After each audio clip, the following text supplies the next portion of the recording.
मनुस्मृति में कहा गया, वेदोखिलम धर्म मूलम। वेद ही धर्म का संपूर्ण रूप से मूल है। सभी कर्म अंततः वेद में ही जाकर के जुड़ते हैं, चाहे वो हिंदू नाम के इस बड़े शब्द की परिभाषा के अंतर्गत आने वाला कोई भी संप्रदाय हो, कोई भी व्यक्ति हो, वो जो कुछ भी करता है वो अंततः जाकर के वेद से ही जुड़ता है। वेद में ही उसको अपना आश्रय मिलता है। 1131 वेदों की शाखाएं थी पहले, उसमें से अब 11 ही शेष हैं। 1120 शाखाएं समाप्त हो गई। यदि हम अभी नहीं इसको रोकने के लिए प्रयास करेंगे तो हमारे देखते ही देखते ये स्थिति इतनी बिगड़ जाएगी कि हम फिर उसको बचा नहीं सकते। तो हमें ये प्रयास करना है कि इन जड़ों को सिंचन मिलता रहे, पोषण मिलता रहे और चीज़ें और न बिगड़ें। आदर्श गुरुकुलीय व्यवस्था होनी चाहिए जहाँ पर से विद्वान बन करके तैयार हों, परंतु स्पष्ट कहें तो उसके लिए हमारे पास आर्थिक अथवा सामाजिक सामर्थ्य नहीं था।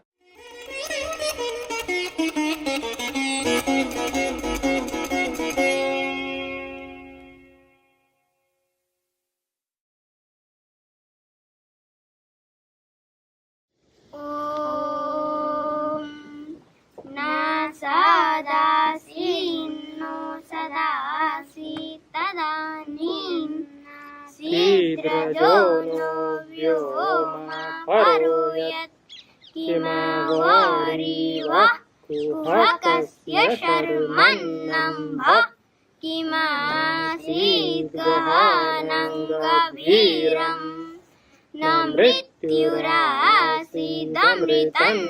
तर्हि न रात्र्या नासीत् प्रकेतः आनीतवातौ स्वदया तदेकं तस्माद्धान्यन्न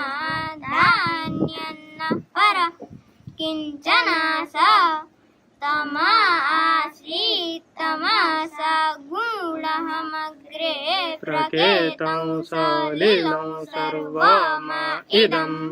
ओम नमस्कार, मेरा नाम मोहित भारद्वाज है।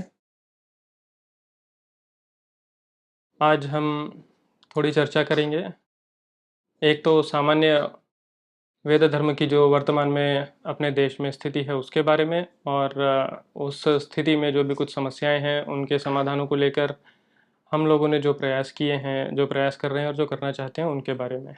ये दो विषयों को लेकर के हम कुछ चर्चा आज करेंगे। पहले मैं अपना परिचय दे देता हूँ।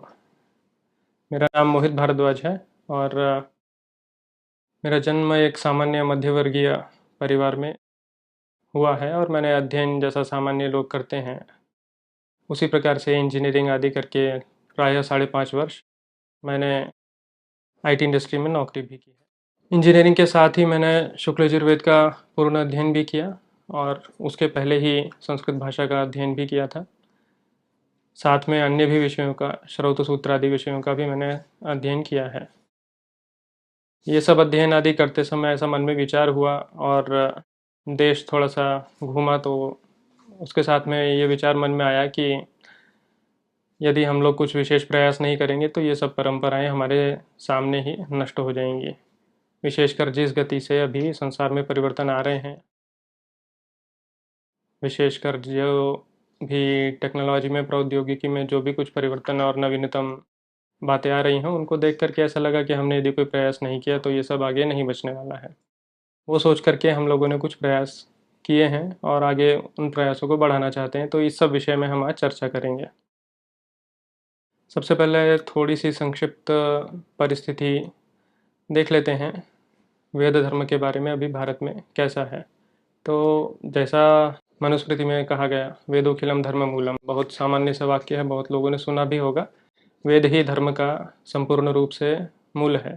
कहने का आशय है कि हिंदू जो भी कोई अपने को कहता है और वो जो कुछ भी करता है धर्म के नाम से, जो कुछ भी कर्म वो करता है, चाहे उसने वेद पढ़ा हो या ना पढ़ा हो, अधिकतर लोगों को पढ़ने की आवश्यकता भी नहीं है और इच्छा तो नहीं होती, तो नहीं भी हो, परंतु सभी कर्म अंततः वेद में ही जाकर के जुड़ते हैं। चाहे वो हिंदू नाम के इस बड़े शब्द की परिभाषा के अंतर्गत आने वाला कोई भी संप्रदाय हो, कोई भी व्यक्ति हो, वो जो कुछ भी करता है वो अंततः जाकर के वेद से ही जुड़ता है। वेद में ही उसको अपना आश्रय मिलता है। इसलिए भले ही प्रत्येक व्यक्ति का वेद से पाला नहीं पड़ने वाला, परंतु यदि वेद नहीं रहेगा तो धीरे धीरे ये सब चीज़ें बिखर जाएंगी। उदाहरण के लिए हम ऐसा समझ सकते हैं कि जैसे कोई वृक्ष है, उसकी जड़ें हैं, तो जो भी पोषण है वो जड़ों के माध्यम से ही ऊपर तक जाएगा। वृक्ष की सबसे शीर्ष में जो पत्ती अथवा फल होगा वहाँ तक भी वो जड़ों के माध्यम से ही जाएगा। जो भी कोई व्यक्ति उस वृक्ष को बचाना चाह रहा है, उसको सींच रहा है, उसको हेतु तो फल से ही है, परंतु उसके बाद भी सींचना तो जड़ों को ही पड़ेगा। फल में अथवा पत्तियों में अथवा टहनियों में कोई पानी या खाद नहीं डालता है।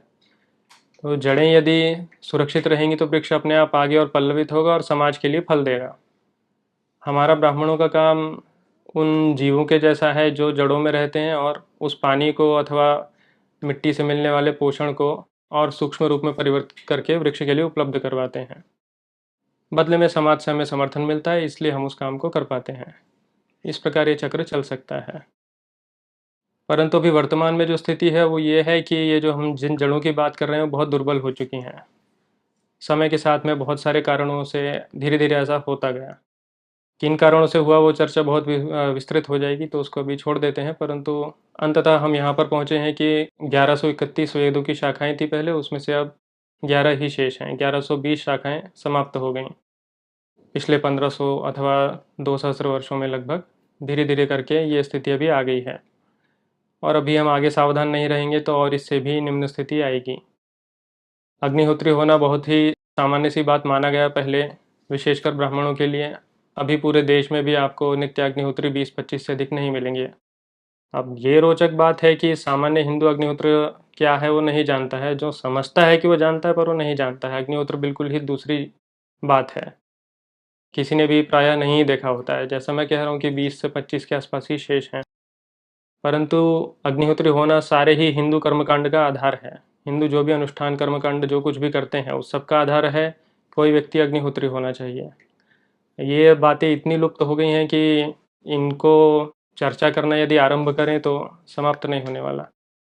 पर कहने का आशय है कि बहुत अधिक बहुत महती हानि हुई है और यदि हम अभी नहीं इसको रोकने के लिए प्रयास करेंगे तो हमारे देखते ही देखते ये स्थिति इतनी बिगड़ जाएगी कि हम फिर उसको बचा नहीं सकते। और फिर ऐसा होता है कि जब कोई वृक्ष मर भी जाता है तो ऐसा नहीं होता कि वो आज मर गया और कल ही आपको समझ में आ जाएगा कि वो नष्ट हो चुका है। कई महीने अथवा कभी कभी तो सालों में जाके समझ में आता है कि वृक्ष तो बहुत समय पहले ही मर गया था, अभी तो बस पुराने ही पोषण से चल रहा था और उसके बाद फिर कुछ नहीं हो सकता। तो हमें ये प्रयास करना है कि इन जड़ों को सिंचन मिलता रहे, पोषण मिलता रहे और चीज़ें और न बिगड़ें। तो वेदों के संरक्षण के साथ ही हमारा ध्यान गौ संरक्षण को लेकर के भी है, क्योंकि धर्म में जितना महत्व वेद आदि का है प्रायः वैसा ही महत्व गायों का भी है। और वैसा ही महत्व फिर एक प्रकार से देखा जाए तो वृक्ष आदि जो कुछ भी वातावरण है उस सब का भी है। सबको मिला करके आधुनिक व्यक्ति इस प्रकार अध्ययन शैली में पढ़ता है कि वो ऐसा समझता है कि वेद जो है कोई पढ़ने का विषय है, कोई पुस्तक है उसको बस पढ़ सकते हैं, परंतु ऐसा नहीं है। वेद पढ़ने का विषय न होकर के जीवन जीने का एक विषय है। संपूर्ण व्यवस्था अपने जीवन की कैसे चलानी है उसको चलाते हुए ही वेद का अर्थ समझ में आ सकता है। केवल पुस्तक लेकर के कमरे में बैठ करके हम वेद पढ़ करके जान जाएंगे, ऐसा नहीं होता है। तो गाय का भी वहाँ पर पूरा योगदान है, क्योंकि ऐसा शास्त्र में माना गया, ऐसा परंपरा में माना गया है कि गाय जो है उसमें दिव्यता है। दिव्यता किस प्रकार, यदि हम सामान्य व्यक्ति इस प्रकार सोचता है तो दूध तो हमें अभी बिना गाय के भी मिलता ही है और पहले भी मिलता ही था। अगर हम दूध की ही बात कर रहे हैं तो गाय से कहीं बेहतर दूध तो हाथी का होता है। परंतु यहाँ भौतिक पक्ष नहीं है, यहाँ बात हो रही है दिव्यता की, और वो दिव्यता जिस प्रकार शास्त्र में है उस प्रकार गाय में भी है। और वर्तमान में ये भी बात हम जानते हैं कि गोवंश, विशेषकर भारतीय गोवंश, उसकी भी अत्यंत दुर्गति है। तो उसके लिए भी हम लोग बहुत प्रयास कर रहे हैं कि भारतीय जाति के गोवंश के संरक्षण हो सके। अभी हम लोगों ने पिछले वर्षों में जो जो प्रयास किए हैं उनके बारे में थोड़ी चर्चा करते हैं। तो 2013 से हम लोगों ने कुछ प्रकल्प आरंभ किए। सबसे पहले तो हमने संस्कार दीक्षा शिविर करना आरंभ किया। मन में ये विचार तो पहले से था कि एक आदर्श गुरुकुल होना चाहिए, आदर्श गुरुकुलीय व्यवस्था होनी चाहिए जहाँ पर से विद्वान बन करके तैयार हों। परंतु स्पष्ट कहें तो उसके लिए हमारे पास आर्थिक अथवा सामाजिक सामर्थ्य नहीं था, तो हमने छोटे से ही आरंभ किया। और जिस प्रकार ग्रीष्मावकाश में अथवा शीतावकाश में सामान्य विद्यालय जाने वाले बच्चों के पास में, विद्यार्थियों के पास में समय होता है, उस समय हमने इस प्रकार से शिविर लगाना आरंभ किया, जिसमें उनको गुरुकुलीय जीवन किस प्रकार होता है, ब्रह्मचारी का जीवन किस प्रकार होता है, उसका अनुभव हमने देने का प्रयास किया। उस प्रकार का अनुभव हमने लोगों को दिया, बच्चों को दिया। धीरे धीरे प्रत्येक वर्ष हम ये प्रकल्प चलाते रहे और कोरोना के पहले तक भी हमने इस प्रकार शिविरों का आयोजन निरंतर किया, जिसमें हमने सैकड़ों विद्यार्थियों का अध्ययन अध्यापन करवाया। 10 दिन के, 15 दिन के आवासीय शिविरों का हमने आयोजन किया। दिल्ली में, दिल्ली के आसपास में, अयोध्या जी में, इधर उधर और भी स्थानों पर उत्तर भारत में हमने ये सब आयोजन किए। इसके साथ में ही 2013 के ही अंत में, जैसा मैंने अभी थोड़े समय पहले कहा कि पहले वेदों की 1131 शाखाएं थीं, तो उसी प्रकार ऋग्वेद की भी पहले 21 शाखाएं थीं। उसमें से केवल एक ही परंपरा से बची हुई थी। एक दूसरी शाखा के बारे में हमको जानकारी मिली कि राजस्थान के बांसवाड़ा में केवल 2 वयोवृद्ध विद्वान हैं, प्रायः 80 वर्ष के थे उस समय। उनके वहाँ पर ये परंपरा अभी भी जीवित है, जिसे हम ऋग्वेद की शाखान शाखा के नाम से जानते हैं। वेद की परंपरा में इस प्रकार होता है कि जैसा मैंने कहा, पुस्तक पढ़ने से नहीं होता, या आपके पास में पुस्तक है और बस उसको आपने पढ़ लिया। उसमें पहली सीढ़ी तो मंत्रोच्चार सीखना ही होता है, जो प्रत्येक शाखा के करने की रीति भिन्न होती है। प्रत्येक शाखा में अपने प्रकार से ही मंत्रोच्चार होता है, जैसे अलग अलग भाषाएं होती हैं, ऐसा आप समझ सकते हैं। तो उसको बचाने का उपाय केवल ये है कि कोई व्यक्ति परंपरागत रीति से उसको सीखे। तो 2014 के आरंभ में हमने ये प्रकल्प आरंभ किया कि एक व्यक्ति को वहाँ पर निविष्ट किया, उन्होंने वहाँ पर सीखना आरंभ किया और 2018 आते आते उनका अध्ययन पूर्ण हुआ। इस मध्यकाल में ही 2014 से 18 के बीच में बांसवाड़ा में गुरुजी के घरों में जो भी हस्तलिखित ग्रंथ थे, पांडुलिपियाँ थीं, उनका हमने संरक्षण किया, उनका हमने डिजिटाइजेशन किया और शाखान शाखा से इतर सामवेद गुर्जर पद्धति कौथुम शाखा, उसके भी ग्रंथों का हमने डिजिटाइजेशन किया। प्रायः 415 अथवा 420 के आसपास ग्रंथों का हमने उस समय डिजिटाइजेशन किया, करके उनको संरक्षित करना। डिजिटाइजेशन का उद्देश्य था कि उनको संरक्षित किया जा सके, क्योंकि पांडुलिपियाँ बहुत जीर्ण शीर्ण और पुरानी स्थिति में थीं, इसलिए उनको व्यवस्थित करना, फिर उनको क्रमबद्ध करके डिजिटाइज करना, इसमें जो भी प्रयास और परिश्रम लगा, उसमें हमको इतना समय प्रायः लगा। इसके साथ ही साथ हमने फिर और एक संस्था के साथ तालमेल बैठा करके जम्मू में रघुनाथ मंदिर पुस्तकालय में, चंडीगढ़ में पंजाब यूनिवर्सिटी में, और स्वयं ही कर्नाटका में बेंगलुरु के पास मेलकोटे में एकेडमी ऑफ संस्कृत रिसर्च में, वहाँ पर जो भी पुराने ताड़पत्र थे, इन सब का हमने संरक्षण, सहस्रों ग्रंथों का हमने संरक्षण किया, जिसमें से बहुत एक ग्रंथ हमने इंटरनेट पर उपलब्ध भी करवाए archive.org पर। ये सारे प्रकल्प हमने उस समय किए। इसके साथ में ही श्रौत कर्म, यानी कि जो हिंदू धर्म के जो भी कर्मकांड हैं, किसी भी प्रकार से, शाम को दिया भी जलाना है तो उसकी भी जड़ जहाँ पर है, उसे श्रौत विद्या अथवा श्रौत कर्म बोलते हैं। यानी वेदों में उल्लिखित, वेदों में सीधे ही स्पष्ट रूप से उल्लिखित जो भी अनुष्ठान है, उन्हीं का डेरिवेटिव होते होते होते होते छोटे छोटे कर्मकांड आगे जाके बनते हैं, जो लोग अपने घरों में करते हैं। पर जब वो मूल कर्मकांड नहीं रहेंगे तो आगे जो भी डिराइव्ड कर्मकांड हैं वो भी नहीं बचेंगे, अथवा इतने विकृत हो जाएंगे कि उनकी पहचान नहीं हो सकेगी उनके वास्तविक स्वरूप से।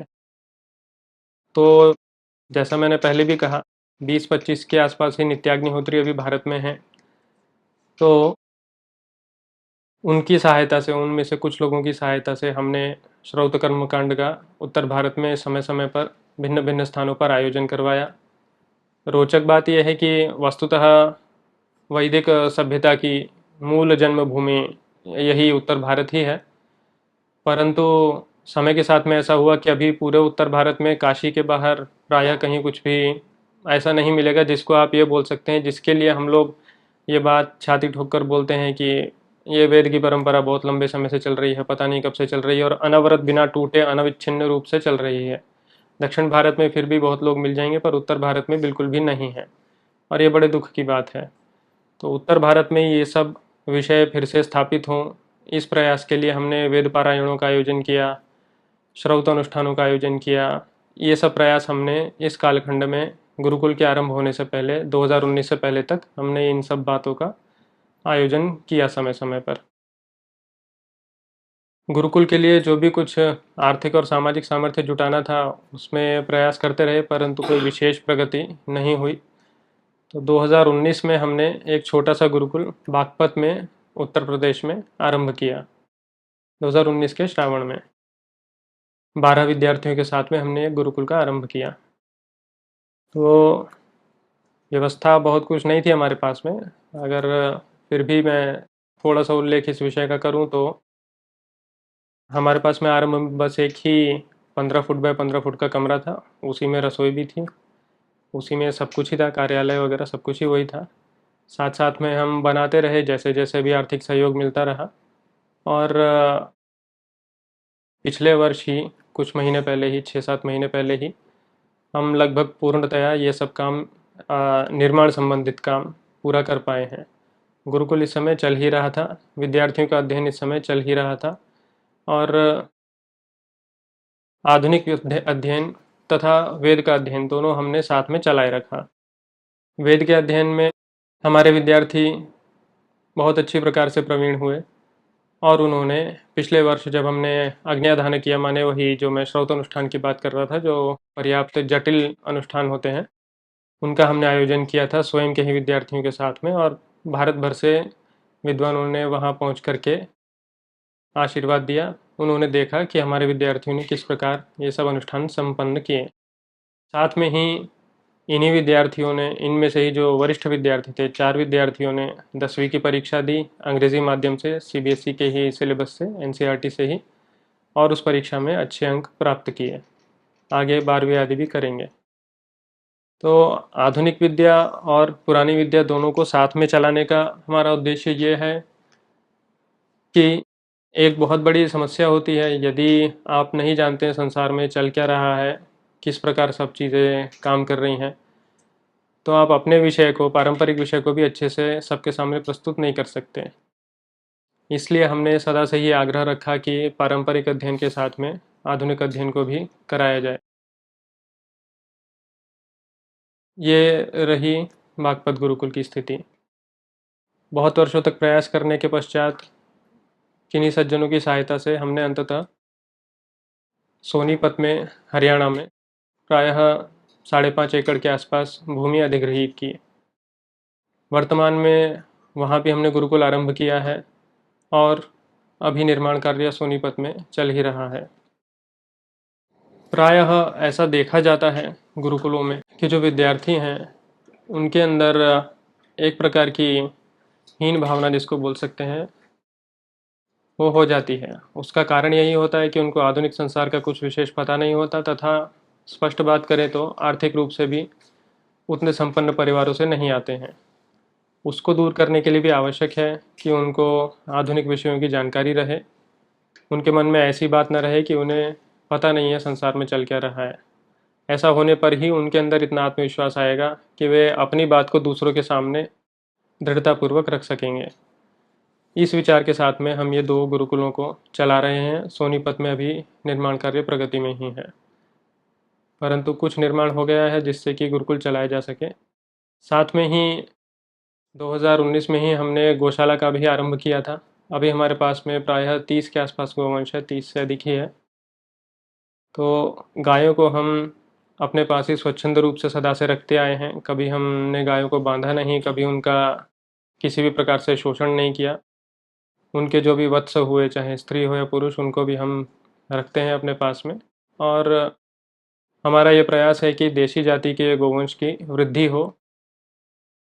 पिछले प्रायः 30-40 वर्षों में जिस भी विचार से सभी सरकारों ने ऐसा प्रयास किया कि विदेशी गोवंश और भारतीय गोवंश का मिश्रण हो और संकरता एक प्रकार की उत्पन्न हो, उसके पीछे मंशा ये रही कि विदेशी गाय दूध अधिक देती हैं, अथवा जो भी कुछ बात रही, उसका दुष्परिणाम ये हुआ कि अभी आपको शुद्ध जातीय गौ ढूंढनी हो किसी भी भारतीय जाति की, तो बड़ा असंभव सा काम हो जाता है।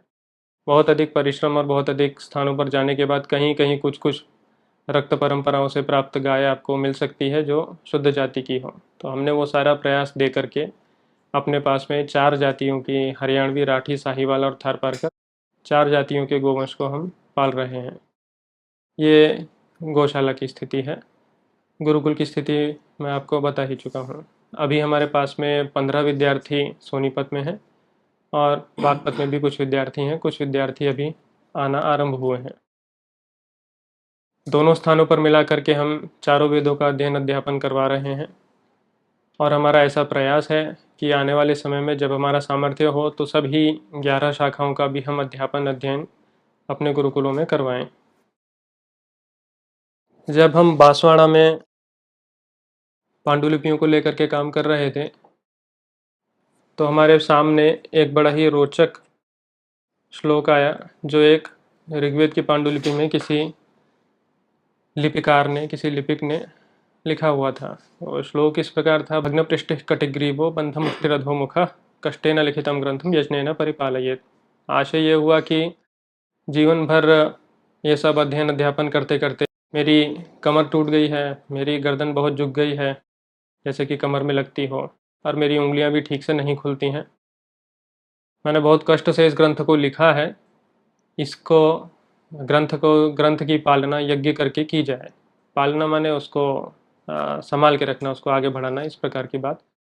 तो एक जो बात मैं बार बार बोलता हूँ कि वेद पढ़ने का विषय नहीं है, जीने का विषय है, वो बात भी इस श्लोक में आप देख सकते हैं। लिखने वाले ने ये नहीं लिखा है कि पठने न परिपालयेत, पढ़ करके इस ग्रंथ की पालना करो। उसने लिखा यज्ञ करने से इस ग्रंथ की पालना करो, माने जो भी कर्म है उस कर्म को करके उस ग्रंथ को, उस परंपरा को, उसकी पालना करो। सामान्यतया वही हमारी बुद्धि में आता है कि कोई भी इंटेलेक्चुअल परंपरा है, कोई भी ज्ञान परंपरा है, उसको पढ़ के पाला पोसा जाता है, परंतु वैदिक संप्रदाय में, वेद धर्म में इस प्रकार नहीं है। उसको जी करके ही उसको पाला जाता है, पढ़ने से नहीं। तो ये सब हमारे अनुभव रहे, इसलिए हम सदा ये प्रयास करते हैं कि अपने जो विद्यार्थी हैं वे केवल पुस्तकीय स्कॉलर न बन के उन्हें वास्तविक ज्ञान हो विषयों का। और एक जो वैदिक जीवन है वो सभी विषयों को साथ में लेकर के चलता है। जैसे मैंने कहा बिना गायों के ये सब अनुष्ठान अथवा ये सब धर्म का निर्वाह नहीं हो सकता, वैसे ही बिना वृक्ष वनस्पतियों के ये सब नहीं हो सकता। उसमें भी विशिष्ट प्रकार की आवश्यक होते हैं, किसको कब किस प्रकार प्रयोग करना है वो सब ज्ञान होना चाहिए। ये सब ज्ञान पुस्तक पढ़कर नहीं होता, ये सब ज्ञान करके और उसको जी करके होता है। इसलिए हमारा ये प्रयास है कि ये जो सोनीपत में जहाँ पर हमारे पास विस्तृत भूमि है वहाँ पर एक सारा वातावरण बनाया जाए, जिसे हम बना भी रहे हैं। और उसके साथ में उस वातावरण में से जो व्यक्ति निकलेगा तो ज्ञान, पुस्तकीय ज्ञान तो है ही उसके पास, परंतु पुस्तकीय ज्ञान के साथ में उसने उस ज्ञान को जिया है, इसलिए वो कभी ना तो इस परंपरा से अथवा ज्ञान से द्रोह करेगा, परंतु उसके ऊपर भी इसका वास्तविक तात्पर्य, इसके सार को वही व्यक्ति जान पाएगा जिसने इसको जिया है। पुस्तक पढ़ के वेद.pdf पढ़ने वाले तो कितने नहीं हैं, इंटरनेट पर सब कुछ उपलब्ध है, परंतु पुस्तक पढ़ने से ही हो जाता तो इतनी समस्या ही ना होती। तो ये हमारा प्रयास है। अब एक जो और दूसरी समस्या आती है, प्रायः लोग जैसा सोचते हैं अपनी कल्पना में, यदि आप गुरुकुल कोई गया पढ़ने के लिए तो वो विद्वान बनकर ही निकलेगा, अथवा कोई गुरुकुल में गया है तो वो बिल्कुल व्यास बनकर ही निकलेगा। परंतु ऐसा नहीं होता। जैसा कहीं और भी किसी अन्य ज्ञान परंपरा में होगा, आधुनिक हो अथवा पुरातन, वैसा यहाँ पर भी होता है। 10 अथवा 20 विद्यार्थी यदि आए तो उसमें से 2-3 ही होंगे जो वास्तविक विद्वान बन पाएंगे। इसमें उनका दोष नहीं है, बहुत सारी बातें मिलकर के कोई विद्वान बनता है, स्वयं की मेधा भी होती है, सबकी प्रवृत्ति भी नहीं होती। और ये बात आप आते के साथ ही बालक को देखकर नहीं बता सकते। परंतु इसका अर्थ ये भी नहीं है कि जो अन्य बालक हैं वो, उन पर हमारा किया गया परिश्रम व्यर्थ गया। ये उस प्रकार की बात है कि जैसे आपने 1 किलो दूध लिया तो वो 1 किलो दूध में से 200 ग्राम ही घी निकलता है, पर जो बाकी 800 ग्राम था वो कचरा है, ऐसा नहीं है। सारा दूध दही नहीं बनता, परंतु दही का भी जो पानी होता है वो भी उपयोगी होता है। सारा दही मक्खन नहीं बनता, परंतु उसमें भी जो पानी निकलता है वो छाछ बनता है। और सारा मक्खन घी नहीं बनता, उसमें भी जो महेर निकलता है उसकी भी मिठाई बनती है। तो उपयोगी सब कुछ ही है, परंतु समस्या की बात यह है कि आधुनिक विषय पढ़ने वाला व्यक्ति, स्कूल जाने वाले लोग, जैसे हमारे साथ भी स्कूल में बहुत लोग गए, परंतु जो पढ़ने में अत्यंत दुर्बल भी थे, वे भी यदि परिश्रम करते हैं तो अच्छा फल पाते हैं। परंतु वर्तमान में वैदिकों के जीवन में ये कष्ट है कि यदि आप बहुत अच्छे विद्वान बन गए तब तो आपको आर्थिक रूप से जीवन में कष्ट नहीं होगा। यदि आप अच्छे विद्वान नहीं बने, यदि आप औसत अथवा औसत से नीचे रह गए और आपने जीवन भर वेद का ही अध्ययन किया है, तो जीवन में सामाजिक रूप से, आर्थिक रूप से आप बहुत पिछड़ जाएंगे। इस समस्या को भी दूर करने के लिए हमने ये विचार रखा कि हमें आधुनिक अध्यापन अपने विद्यार्थियों को कराना चाहिए। एक बार वेद आदि का अध्ययन हो जाता है, साथ में चलता रहता है, तो जो व्यक्ति वेद पढ़ सकता है तो आधुनिक विषय पढ़ने के लिए कुछ बड़ी बात रह ही नहीं जाते। इसलिए, और उनको पढ़ने से लाभ इतना है कि अभी संसार में आप यदि वेद पाठशाला से निकले हैं, गुरुकुल से निकले हैं, तो आपके पास में करने के लिए क्या है? अथवा तो आप कोई शोध कार्य करेंगे, कहीं पढ़ाएंगे, अथवा आप पौरोहित्य करेंगे। पौरोहित्य करने से कुछ भी आर्थिक कल्याण नहीं होता, किसी का हो जाए तो हो जाए, सामान्यतः नहीं होता। इन सब समस्याओं के निवारण के लिए हमने ये समाधान आरंभ से ही रखा कि बच्चों को साथ में आधुनिक विषय का भी हम अध्यापन कराएं।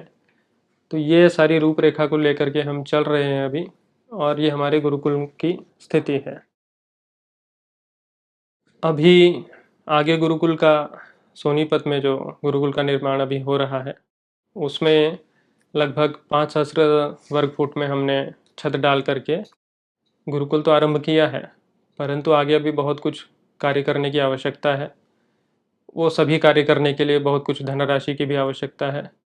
साथ में ही जिस प्रकार हमारे पास गोवंश है, उसमें परमात्मा की दया से जिस प्रकार वृद्धि हो रही है, उसको संभाले रखने के लिए, उसको अच्छी अवस्था में रखने के लिए और व्यवस्थाएं बनाने की आवश्यकता है।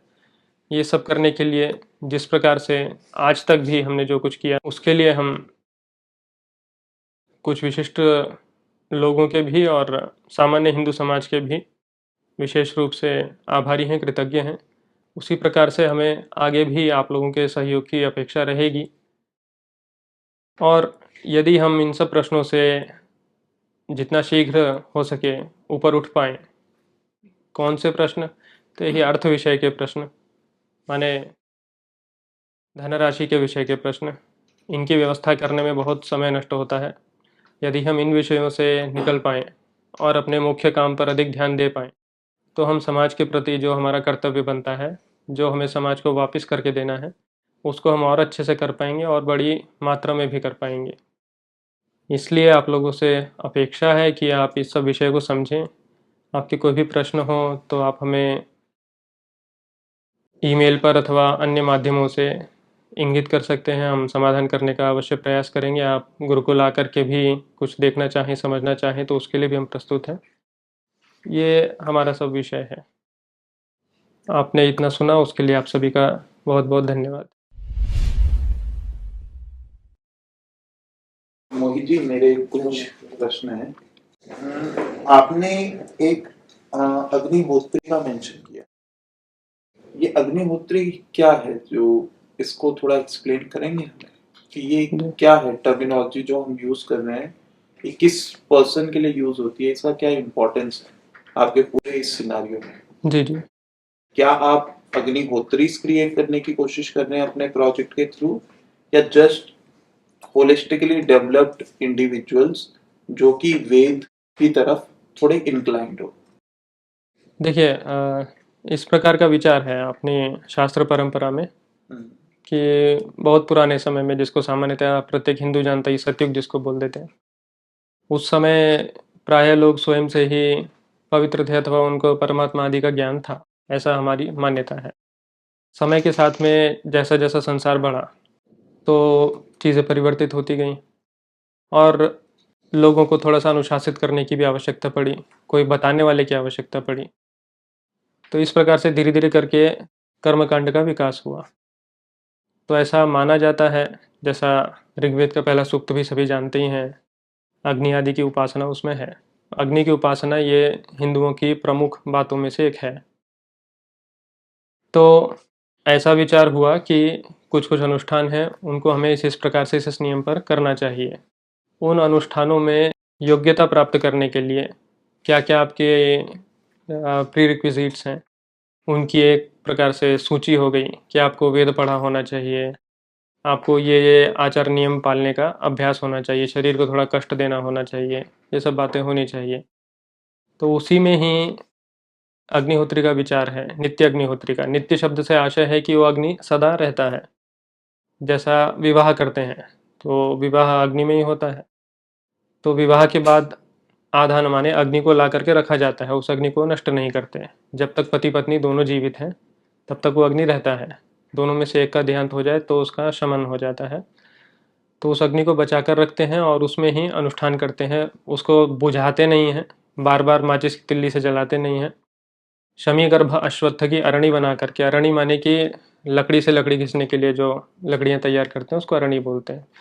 तो ऐसा पीपल का पेड़ जो शमी के पेड़ के ऊपर उगा हो। पीपल के पेड़ की विशेषता होती है, आप लोगों ने कभी जंगलों में घूमे हो तो दिखता है ऐसा कई बार कि कोई पेड़ है उसके ऊपर पीपल का पेड़ है, नीचे से कोई और पेड़ है, वो ऊपर कुछ और पेड़ है।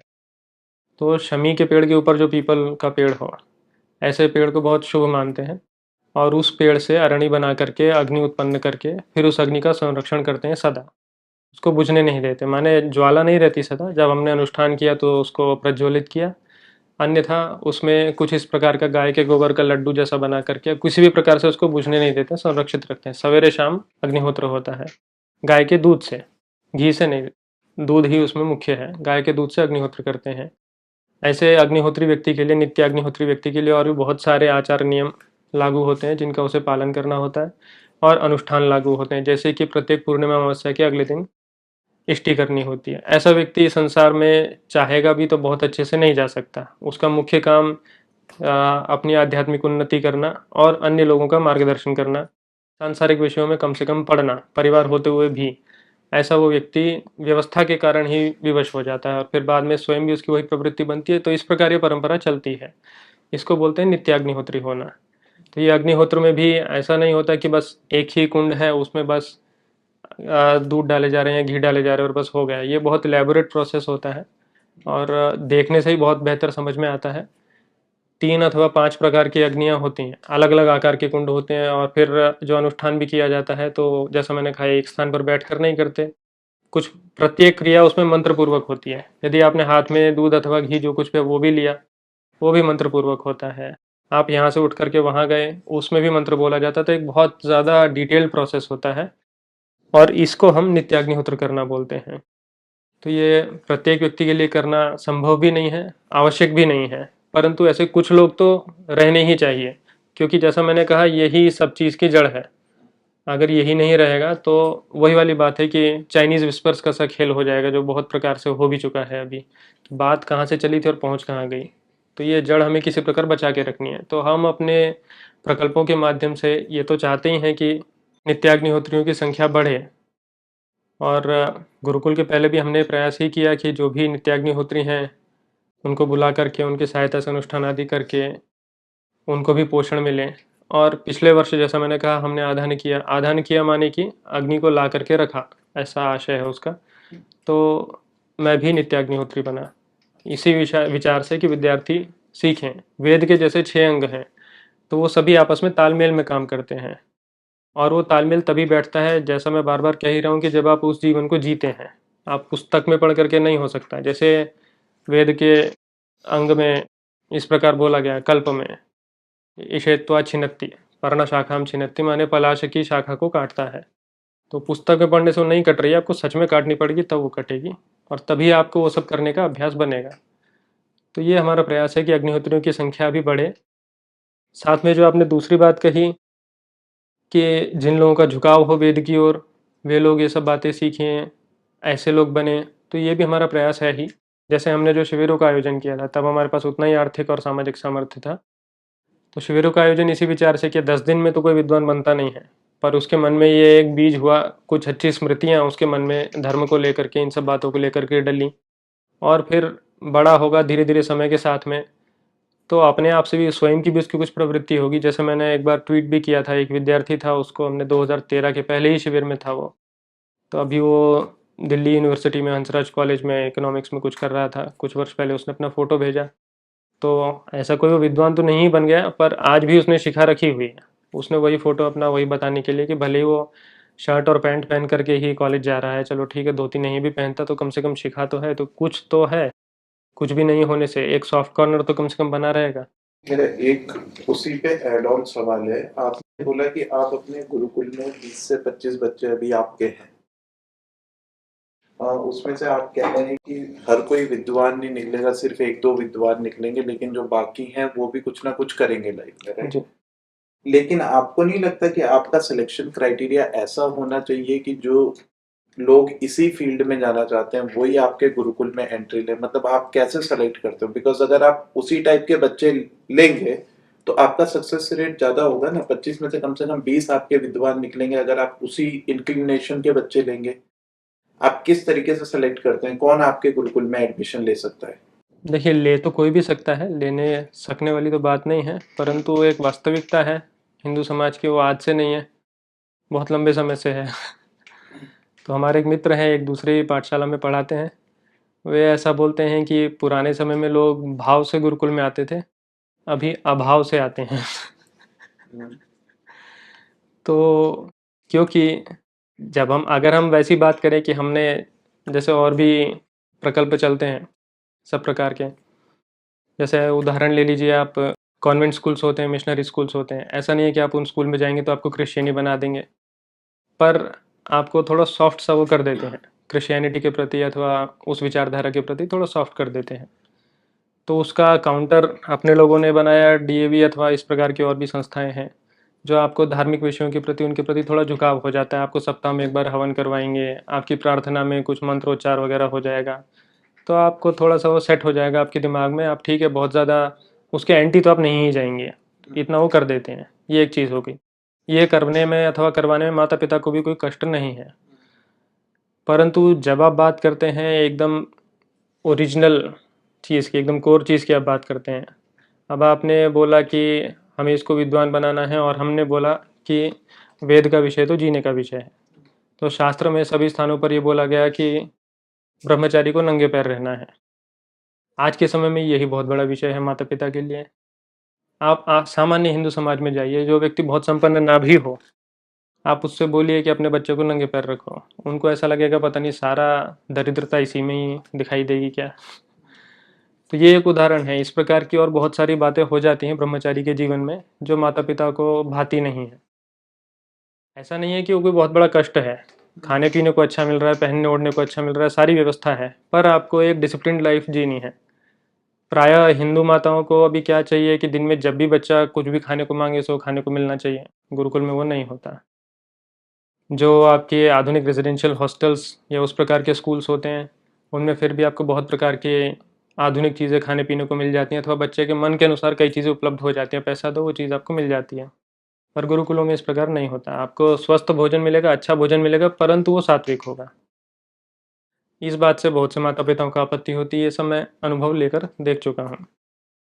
फिर तीसरी बात यह है कि अभी ये चीज़ स्थापित नहीं है कि आप यदि गुरुकुल में पढ़े हैं तो आप आर्थिक रूप से एक सुखी जीवन जी सकते हैं। सबसे बड़ी बात यहाँ पर आकर रुकती है। अगर कोई व्यक्ति अपने बच्चे को गुरुकुल में भेजता है, तो जैसा मैंने कहा, यदि बच्चा विद्वान बन गया, जो कि अपने आप में एक कठिन काम है, आधुनिक विषयों में विद्वान बनना कोई बहुत कठिन काम नहीं है अपेक्षाकृत वेद में पढ़ने के। तो यदि वो विद्वान बन गया तब तो उसे कहीं ना कहीं से देश में नहीं तो विदेश में अच्छा पैसा मिल जाएगा। पर यदि वो औसत विद्यार्थी है, अधिकतर लोग औसत ही होते हैं, तो उसे पैसों के लिए दुखी होना पड़ेगा। ये एक सच्चाई है। जबकि आधुनिक विद्या में, जैसा मैंने कहा, हमारे साथ स्कूल में क्लास में 40 बच्चे थे, 40 में से 2-4 को छोड़ दे तो सभी अच्छा कर रहे हैं, कोई ऐसा परेशान नहीं है पैसे के लिए। तो वे सब तो टॉपर नहीं थे, टॉपर तो 2-3 ही होते हैं। वे सब किस प्रकार अच्छा कर रहे हैं? क्योंकि अभी वर्तमान व्यवस्था इस प्रकार की है, और फिर एक्सपोजर है उन लोगों को आधुनिक व्यवस्थाओं का। तो इसलिए जब भी वे नौकरी करने जाएं, व्यापार करने जाएं, तो उनको एक कॉन्फिडेंस है, उनको पता है दुनिया कैसे चल रही है। पर हमें ये सब चीज़ें बच्चों को अलग से सिखानी पड़ती हैं, अलग से एफर्ट डाल के करना पड़ता है, और ये बात अभी समाज में स्थापित नहीं। जैसे मैंने उदाहरण दिया कि हमारे कुछ बच्चों ने 10वीं की अंग्रेजी माध्यम से, तो हमारे पास में एक बात कहने के लिए हुई। अब कोई नया व्यक्ति आएगा तो हम उसको ये बोल सकते हैं कि हमारे बच्चों ने अंग्रेजी माध्यम से अच्छे अंक ला करके 10वीं उत्तीर्ण की है। 12वीं करेंगे तो हम 12वीं का भी उदाहरण देंगे। बच्चों को हमने कोडिंग सिखाना भी आरंभ किया, बेसिक वेब डेवलपमेंट। कि चलो ठीक है, अभी आईटी इंडस्ट्री अगर इसी प्रकार से बढ़ती रहे तो इसका एक एडवांटेज है कि आप कहीं दूर रह करके भी अच्छा काम करके अपना थोड़ा बहुत पैसा जोड़ सकते हैं। और यदि आप वैसा करते हैं, अगर आप नौकरी करते हैं तो आप वैदिक जीवन नहीं जी सकते, क्योंकि नौकरी अलग समय मांगती है। सवेरे 8 बजे आपको घर से निकलना है और फिर रात को आने का कोई समय नहीं, तो आप कब तो अपने अनुष्ठान आदि ये सब करेंगे, वो नहीं कर सकते आप। पर एक बार को आईटी में इस बात की संभावना हो सकती है कि चलो प्रतिदिन ना सही, बहुत सारे दिन आप ये इस प्रकार जीवन जी सकते हैं। तो हमने बच्चों को कोडिंग आदि ये भी हम सिखाते हैं अपने बड़े बच्चों को। और कुछ समय पहले ही 2 बच्चों ने काफ़ी अच्छे से करना सीखा। उनको एक छोटा सा प्रोजेक्ट, हमारे एक मित्र हैं उनकी ही कंपनी है, तो उसमें हमने एक छोटा सा प्रोजेक्ट उनको दिलवाया, जिससे उनको थोड़ा सा काम करने का अनुभव हो कि प्रोफेशनली काम कैसे किया जाता है। पर इन चीज़ों को समाज में स्थापित होने में, लोगों को कन्विंस होने में समय लगता है। तो इसलिए प्रायः जो थोड़े से अधिक संपन्न वर्ग के लोग हैं, वे अभी तो हमारे पास इस प्रकार के विद्यार्थी नहीं आते, और इसलिए हमारे पास में बहुत अधिक विकल्प नहीं होता चुनने का कि ये बच्चा अच्छा पढ़ सकता है तो हमें इसको लेना चाहिए। फिर दूसरी बात है कि जो इस वर्ग के बालक हैं, भारत में ग्रामीण शिक्षा जो है, गाँव में जो स्कूल्स वगैरह हैं, आपने भी देखा होगा उनमें किस स्तर पर पढ़ाई होती है। तो हमारे पास में 10 वर्ष का बच्चा है चाहे 12 वर्ष का, हमें उसे बिल्कुल वर्णमाला से आरंभ करना पड़ता है पढ़ाना। उसी में 2 साल आराम से निकल जाते हैं, उसके बाद फिर वेद की बारी आएगी, ये सब चीज़ें आएंगी, तो इन चीज़ों में बहुत अधिक समय लग जाता है। जबकि अगर उसकी कम से कम बेसिक एजुकेशन अच्छी हो पीछे से बच्चे की, कि कम से कम उसे लिखने पढ़ने में, 10 साल के बच्चे को लिखने पढ़ने में कष्ट नहीं होना चाहिए। तो यदि उस प्रकार के भी हों तो हमारा ऑब्वियसली, जैसा आपने कहा, सक्सेस रेट बढ़ेगा। पर उस चीज़ के लिए पहले लोगों को कन्विंस होना पड़ेगा। दोनों चीज़ें आपस में जुड़ी हुई हैं, बच्चा पहले से किस प्रकार पढ़कर आ रहा है और उसके घर में किस प्रकार की आर्थिक स्थिति है। जितनी बेहतर आर्थिक स्थिति का होगा, प्रायः ऐसा होता है कि उतना बेहतर उसका शिक्षण रहा होगा। और समाज का क्या परसेप्शन है इन चीज़ों के प्रति। हमारे पास में अभी विस्तृत भूमि है, हम चाहें तो इसमें जैसा और भी आधुनिक स्कूल्स चलते हैं वैसा स्कूल भी बना सकते हैं, और उसको हम नाम दे सकते हैं फलाना फलाना वैदिक स्कूल, जिसमें हम वही सप्ताह में 1 बार 2 बार हवन करवा दिया, कभी धोती पहना दी, ये सब कर दिया। नहीं मोहित जी, तो मेरा क्वेश्चन एक्चुअल में वो नहीं है। मेरा क्वेश्चन है कि जैसे हमारा जो गुरुकुल है, यहाँ पे हम दो चीजें डिस्कस कर रहे हैं। एक तो क्या हमारे वेद बोलते हैं, क्या उनकी अपब्रिंगिंग होनी चाहिए ताकि हम अपने एशियन कल्चर या वेदास को प्रोटेक्ट कर सकें। दूसरा है करंट रिक्वायरमेंट, क्या आज का एनवायरनमेंट है। तो बिकॉज जैसे चिन्मय मशन अपने स्कूल्स चलाता है, वो भी इसी आइडियोलॉजी को फॉलो करते हैं कि वेद पढ़ाने हैं और उनको एक पर्टिकुलर आइडियोलॉजी से ले जाते हैं। बट उनके यहाँ पे काफी डिस्टिंग्विश बच्चे आते हैं, मींस सीईओ एमडीज वगैरह के बच्चे भी चिन्मय मिशन स्कूल से पढ़ते हैं जी, क्योंकि उन्होंने एक मिक्सचर सा बना रखा है जिसमें वेद की प्रैक्टिस भी है, प्लस वो बच्चों को ऐसे भी प्रिपेयर कर रहे हैं ताकि वो आगे चल के अपनी लाइफ में सेटल हो सके। तो हमारे जो बच्चे आपके गुरुकुल से पढ़ेंगे, क्या वो at the end of the day brahmacharis बनेंगे या नॉर्मल लाइफ लीड करेंगे? मेरा क्वेश्चन ये है, हम ब्रह्मचारीज क्रिएट कर रहे हैं या नॉर्मल होलिस्टिक ह्यूमन बीइंग? नहीं, होलिस्टिक ह्यूमंस ही क्रिएट कर रहे हैं। जैसा मैंने आपसे कहा कि अग्निहोत्री होने के लिए विवाह तो होना ही चाहिए। जहाँ विवाह आ गया तो वहाँ तो संसार में व्यक्ति चला ही गया, और संसार में गया तो पैसे की बात आ ही गई। तो ब्रह्मचारी तो वो है ही हैं। जब तक विवाह नहीं हुआ तब तक तो ब्रह्मचारी ही हैं, जब तक गुरुकुल में है तब तक तो ब्रह्मचारी हैं। ये एक बहुत बड़ा मिसकंसेप्शन है सामान्य हिंदू की बुद्धि में कि धार्मिक विद्या में गया तो विवाह नहीं करेगा तो वह संसार में नहीं जाएगा। जबकि शास्त्र में इस प्रकार के अनेक वाक्य हैं जो ऐसा बोलते हैं कि आपको विवाह आदि करके संसार में जाना है, ये आपका कर्तव्य है। आपको संसार में, ठीक है, आपको उस कर्तव्य में आनंद आता है या नहीं वो दूसरी बात है। आता है तो बहुत अच्छी बात है, नहीं भी आता है तो भी आपको संसार में जाना है। आचार्याय प्रियम धनम आहृत्य प्रजातंतुम मां विवच्छेदसी ही, इस प्रकार के और भी वाक्य हैं कि आचार्य को दक्षिणा दे करके, और प्रजातंत्र, प्रजा माने संतान को बोलते हैं, न कि जनरल पब्लिक को, पर वो उसमें अधिक रूढ़ हो गया है, उसके लिए भी सही सिद्ध होता है वैसे तो प्रजातंतु माने ये जो प्रजा का धागा है, माने हम किसी की संतान है तो हमारी भी कोई संतान होना चाहिए, उसको नहीं तोड़ना, यानी हमारे अपना भी संतान करो, ऐसा आशय हुआ इस वाक्य का। तो यही हमारा विचार है कि जैसा मैंने उदाहरण दिया, अब जब मैं ये बात बोलता हूँ कि 10 या 20 में से 2-3 ही अच्छे विद्वान बनेंगे, तो ये तो एक फैक्ट है कि अगर हमारे पास में पहले से थोड़े अधिक पढ़े हुए अथवा घर की ओर से कम डिस्टर्ब बैकग्राउंड के बालक आएँ तो हमारा सक्सेस रेट बढ़ेगा। पर बढ़ के भी वो 10-20 में से 70-80% नहीं जा पाएगा तब भी, क्योंकि ये पढ़ाई अपने आप में ही कठिन है। ये तो एक फैक्टर है, कई सारे फैक्टर्स मिल करके कोई विद्वान बनता है। स्वयं की मेधा होनी चाहिए, समय देना चाहिए, सही समय पर हमारे पास आना चाहिए, माता पिता की ओर से निश्चिंत होना चाहिए कि वे कोई व्यवधान उत्पन्न ना करें। उसके अलावा जो उसकी पृष्ठभूमि है, आर्थिक पृष्ठभूमि, उस ओर से बहुत चिंता नहीं होनी चाहिए। प्रायः भारत में ऐसा होता ही है, अभी हमारा देश दरिद्र ही है, बहुत लोग पैसा कमा लिए परंतु ओवरऑल देश दरिद्र ही है। 15-16 वर्ष का हो गया तो माता पिता को चिंता होती है कैसे खाएगा कमाएगा, उस उन चिंताओं से मुक्त हो, स्वयं की मेधा तो होनी ही चाहिए। ये सब मिला करके कोई विद्वान बनता है। तो हमने अगर जितने फैक्टर हम रिजॉल्व करते जाएंगे उतना सक्सेस रेट बढ़ता जाएगा, पर स्वयं की मेधा एक बड़ा फैक्टर फिर भी रहता है, क्योंकि ये कॉर्पस बहुत बड़ा है। और जब मैं विद्वान शब्द का प्रयोग करता हूँ तो मैं उस व्यक्ति की बात कर रहा हूँ जो आज से 2000 साल पहले भी विद्वान माना जाता। जो अपने विद्यार्थी निकलेंगे, जो कम सीखने वाले भी निकलेंगे, आज के हिसाब से तो वे भी एक बार को विद्वान ही कहलाएंगे। वेद मंत्र बोलना तो उन्हें भी आता होगा, बहुत से मंत्र उन्हें भी कंठस्थ होंगे, बहुत से मंत्रों का अर्थ वे भी जानते होंगे।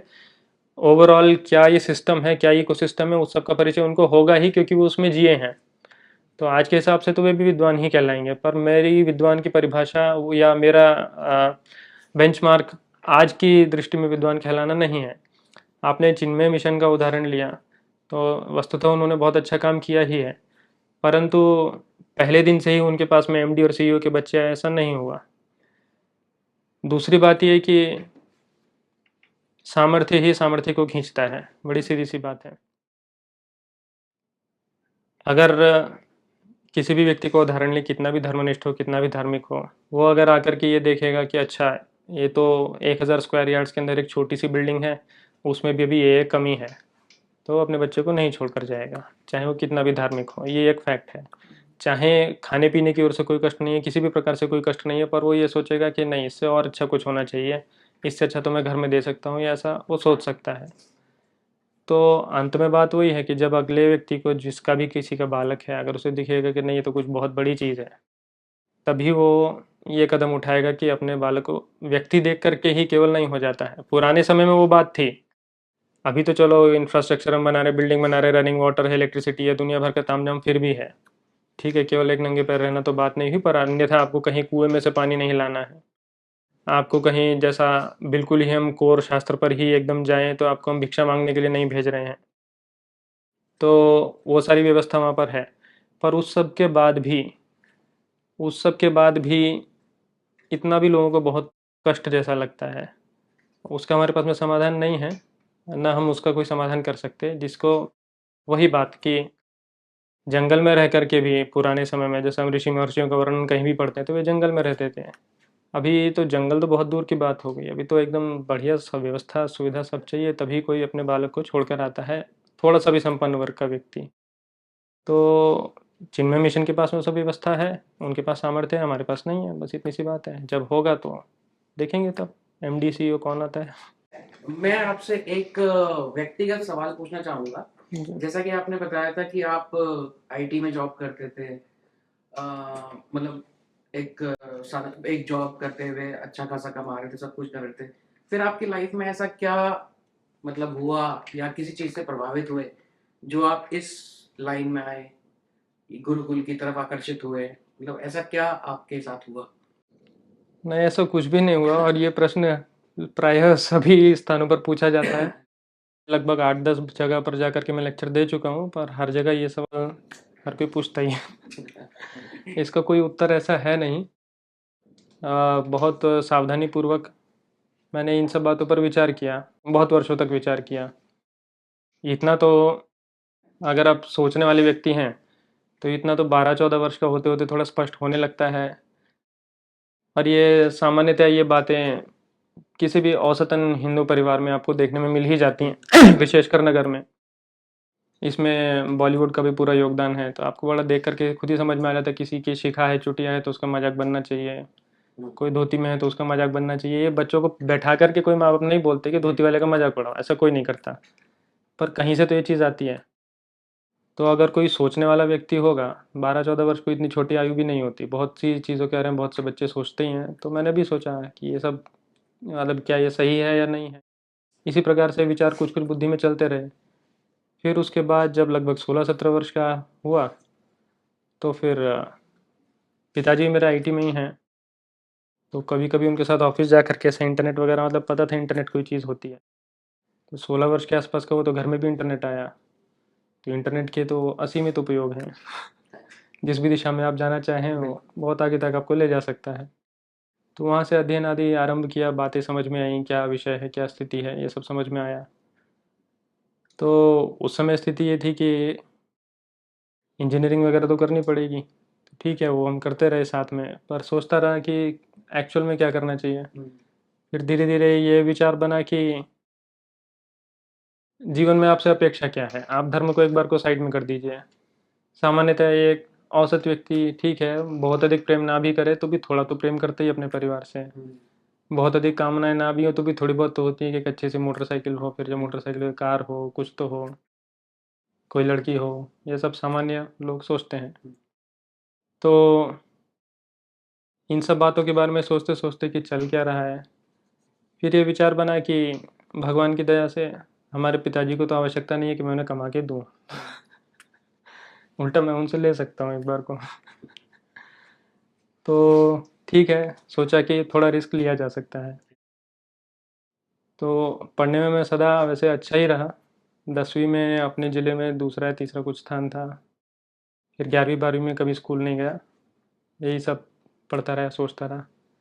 तो फिर भी 12वीं में ठीक है 71-72% आ गए, पता नहीं कैसे है मुझे नहीं पता, तो स्कूल भी नहीं गया था, पर थोड़ा सा अध्ययन वैसे ही करने का स्वभाव था, तो किसी तरह आ गया, अब जो भी है। तो फिर इंजीनियरिंग में भी सिलेक्शन हो गया। तो ये सब चीज़ें करते गए साथ साथ में, और सोचते रहे कि करना क्या है एक्चुअल में। एकदम से कुछ निर्णय नहीं लिया। फिर ऐसा विचार बना कि वेद यदि पढ़ना है तो उपनयन होना चाहिए। उपनयन होना चाहिए तो कैसे होगा, कहाँ होगा, तो उत्तर भारत में प्रायः व्यवस्थित चीज़ें नहीं होती हैं, विद्वान लोग यहाँ पर नहीं हैं। तो घर वालों से प्रार्थना की, घर वालों ने मना कर दिया। तो फिर मैं एक दिन भाग गया। तो हालांकि मैं सोच कर ही भागा था कि वापस तो आना ही, क्योंकि और कोई भाई नहीं है। कोई भाई भाई होता तो शायद एक बार को सोचता भी कि छोड़ो बाद में देखेंगे। तो कुछ दिनों बाद वापस भी आ गए। पिताजी को भी फिर वहीं बुला लिया जहाँ मैं भाग कर गया था। तो तो इस प्रकार विचार बनते रहे कि करना क्या है। फिर पहले तो बहुत समय तक ये विचार था कि विवाह नहीं करना है, पर फिर घर वालों को भी ऐसा लगा कि जल्दी विवाह कर देना चाहिए। तो हम लोग जिस पृष्ठभूमि से आते हैं, हमारे पिताजी का बचपन अत्यंत दरिद्रता में बीता, जैसा प्रायः उत्तर प्रदेश में सब जगह ऐसा ही है। पढ़ लिख करके उन्होंने अपने लिए अच्छा किया, हमारे लिए अच्छा किया। तो इसलिए थोड़ी इनसिक्योरिटी दिमाग में होती है कि क्योंकि उन्होंने दोनों चीज़ें देखी हैं, एक्सट्रीम पॉवर्टी भी देखी है, 8 या 10 भाई बहन हैं, छोटा सा घर, थोड़ी सी खेती, बस उसमें क्या होता है। तो ये सब चीज़ें विचार करते करते करते करते बहुत समय तक मैं सोचता रहा क्या करना है। अंत में ये वाली बात भी समझ में आई कि और एक भाई नहीं होने का ये भी नुकसान है कि विवाह तो करना पड़ेगा। तो तो फिर ये सब काम तो विवाह से पहले ही आरंभ कर ही दिए थे। 2013 में, 17 में विवाह हुआ। तो संयोग से उसी समय राहुल जी से भी मिलना हुआ, 2016 के सितंबर में कभी। तो किसने मिलवाया था अब ध्यान नहीं है, पर किसी प्रकार मिलना हुआ था। तो फरवरी में फिर उन्होंने लेक्चर के लिए बुलाया था राहुल जी ने, तो लेक्चर वगैरह हुआ। फिर ऐसे ही उनसे बात हुई, तो मैंने उनसे बोला कि विवाह तो निश्चित हो गया है, तो लड़की वालों को झांसा देने वाला काम तो हो गया, आईटी में नौकरी करता है। तो छोड़ सकते हैं नौकरी, देखा जाएगा जो भी होगा। अपना पेट भरने लायक तो कमा ही लेंगे, घर पिताजी ने बतेरे बना लिया, गाड़ी है, सब कुछ है, छोड़ो। तो इस प्रकार से मार्च में मैंने नौकरी छोड़ दी, मई में विवाह हो गया। राहुल जी के साथ काम किया कुछ समय, 6-7 महीने 8 महीने। फिर पूरा समय इन चीज़ों में देने के लिए, पांडुलिपियों के लिए और शांखानी शाखा वगैरह के लिए, फिर उस दिशा में निकल गए। तो बस ऐसी चीज़ें होती गई धीरे धीरे, कुछ ऐसा कोई घटना विशेष जैसा नहीं। मैं राधिका। आपने कुछ देर पहले बोला था कि प्रोफेशनल लाइफ के साथ वैदिक लाइफ पॉसिबल नहीं है, पर अगर किसी को बेसिक नॉलेज ना हो और फिर भी वो ये पाथ फॉलो करना चाहे तो उसके क्या मतलब कैसे वो पॉसिबल है या बिल्कुल पॉसिबल नहीं है वो? नहीं, जब मैंने कहा, अभी बात वही हो जाती है कि शब्दों का बहुत ज़्यादा खेल हो जाता है। जब हम वैदिक लाइफ की बात कर रहे हैं तो हम गुरुकुल के संदर्भ में बात कर रहे हैं, तो हम एकदम फिर से वही एकदम कोर चीज़ की हम बात कर रहे हैं। वो पॉसिबल नहीं है प्रोफेशनल लाइफ के साथ में, ऑब्वियसली। आपको सवेरे उठ करके संध्या करनी है, अग्निहोत्र करना है, वैश्वदेव करना है, तर्पण करना है, इस सब में इतना समय निकल जाएगा, आप ऑफिस टाइम पर पहुँच ही नहीं पाएंगे। हाँ, वर्क फ्रॉम होम होगा तो शायद एक बार को कुछ कर सकें शायद। तो तो परंतु इस सब के बाद भी, जैसा मैंने पहले भी कहा, कि एक तो आम जनता हो गई और एक आइडियल चीज़ हो गई, बहुत हाई फाई स्कॉलर हो गए, पारंपरिक विद्वान हो गए जिनको सब कुछ पता है। उन दोनों के बीच में बहुत सारे लेयर्स होते हैं। उन लेयर्स में हम कहाँ पर सेट हो रहे हैं ये तो हमको अपने आप से देखना पड़ेगा। तो भले ही हम आइडियल नहीं हैं, पर हमारी डायरेक्शन आइडियल की ओर है, या बिल्कुल 0 और 100 के बीच में हम कहीं पर हैं। तो 100 तो पॉसिबल है ही नहीं प्रोफेशनल लाइफ के साथ में, 100 के 50 भी पॉसिबल नहीं है, पर 20-30 कुछ तो पॉसिबल हो ही सकता है। वो डिपेंड करता है कि हमारी लाइफ में सिचुएशन क्या है, हम आर्थिक रूप से कितने संपन्न हैं, परिवार से कितना सहयोग है, अथवा अन्यथा भी हमारा मानसिक और शारीरिक सामर्थ्य कितना है। इस पर निर्भर करता है कि हम कितना कर सकते हैं। तो अल्टीमेटली आपको एक स्ट्रक्चर को लेकर के चलना है, अपने जीवन को चलना है। तो आप ऐसा नहीं कर सकते कि मैंने आधान कर लिया, अब मैं नित्याग्निहोत्री हूँ, पर परसों ऑफिस टूर पर जाना है तो मैं छोड़ करके चला जाता हूँ, आने के बाद में दोबारा से प्रायश्चित्त कर लूँगा। ये नहीं हो सकता। पर इतना तो अवश्य हो सकता है कि मैं जब भी घर में होता हूँ मैं संध्या करता हूँ, मैं जब भी घर में होता हूँ मैं शाम को सवेरे दीपक जलाता हूँ, या मेरी अन्य जो भी जिस भी संप्रदाय में श्रद्धा है, जिस भी देवी देवता में श्रद्धा है, जब मैं घर में होता हूँ उसकी पूजा करता हूँ। जो उपवास आदि करने के हैं समय पर मैं उनको कर लेता हूँ, या वर्ष में अथवा 2 वर्ष में एक बार तीर्थ पर जाता हूँ। ये चीज़ें तो कर सकता हूँ मैं। तो मेरे लिए क्या सही है, मेरा स्वीट स्पॉट क्या है, वो समझने के लिए, जैसा किसी भी और फील्ड में होता है, उस फील्ड के एक्सपर्ट होते हैं, वो परामर्श देते हैं कि तुम ऐसा ऐसा कर लो, ऐसा ऐसा मत करो, ऐसा करोगे गलत हो जाएगा, ऐसा करोगे अच्छा होगा। वो चीज़ अपने यहाँ पर मिसिंग है वैसे, सच बोला जाए तो। और वो मिसिंग इसीलिए है क्योंकि ये चीज़ें बहुत ज़्यादा लेयर वाइज काम करती हैं, किसी भी अन्य फील्ड के जैसे ही। आपको कार खरीदनी है तो आप सीधे रतन टाटा से उसे तो कंसल्टेशन नहीं लोगे, बीच में बहुत सारे और भी लोग होने चाहिए। तो उसी प्रकार से अपने यहाँ भी होना चाहिए, पर अपने यहाँ है ही नहीं। मतलब मैन पावर का सॉल्यूशन तो मैन लाना ही है ना। अगर है ही नहीं लोग, तो लोग पढ़ेंगे लिखेंगे तैयार होंगे, सैकड़ों सहस्रों वर्षों में जो समस्या बनी है उसका चुटकी बजाते ही समाधान हो जाएगा, ऐसा नहीं है। इसीलिए हमारी आशा ये है कि हम अगर एक प्रोटोटाइप जैसा भी, एक सैंपल जैसा भी खड़ा कर सकें, तो भारतीय लोग नकल करने में एक्सपर्ट हैं। अगर हम एक सफल मॉडल दे सकते हैं तो मल्टीप्लाई होने में टाइम नहीं लगता। स्केलेबिलिटी अपने आप में उतना बड़ी समस्या नहीं है, पर एक बार लोगों की श्रद्धा बननी चाहिए, विश्वास बनना चाहिए, एक बार प्रूफ ऑफ कॉन्सेप्ट हो जाना चाहिए क्या ये चीज़ काम करती है। ऐसा होगा तो धीरे धीरे समस्या का समाधान होगा। बाकी हमें अपने निजी रूप से जो भी बेस्ट अवेलेबल है, देखिए एक तो ये बात है, जैसा शतपथ ब्राह्मण में भी कथा है, तो याज्ञवल्क्य को पूछा गया कि सूर्य कौन है, सूर्य माने तो सूरज होता है। तो उन्होंने बोला कि मतलब आकाश में सूर्य है। तो बोला रात में सूर्य कौन है, माने प्रकाश कहाँ से आएगा, तो चंद्रमा है। अमावस्या को सूर्य कौन है, तो बोले कि ध्वनि है, मतलब जहाँ से आवाज़ आएगी कुछ तो सेंस ऑफ डायरेक्शन बनेगा। तो बोले कि जंगल में कौन है, क्योंकि जंगल में कोई आवाज़ देने वाला नहीं है। तो उन्होंने अंत में बोला कि जब कोई सूर्य नहीं होता तो स्वयं ही सूर्य बनना पड़ता है। तो कम से कम हम तो हैं हमारे पास में। यदि हम अपने आप में सच्चे हैं, ये तो अपने को पता होता है कि हम सच बोल रहे हैं झूठ बोल रहे हैं, कितना झूठ बोल रहे हैं, कितना पागल बना रहे हैं किसी को। तो अगर हमें उतनी श्रद्धा उतनी ईमानदारी है अपने प्रति, तो कहीं ना कहीं से रास्ता मिल ही जाता है, और हम जितना कर सकते हैं उतना करते हैं, धीरे धीरे चीज़ें इंक्रीमेंट होती हैं। अंततः आत्मा अमर है, ठीक है, इस जन्म में जितना हुआ अच्छी बात है, बाकी अगले में करेंगे, सब इसी जन्म में कर लेंगे तो अगले में क्या करेंगे।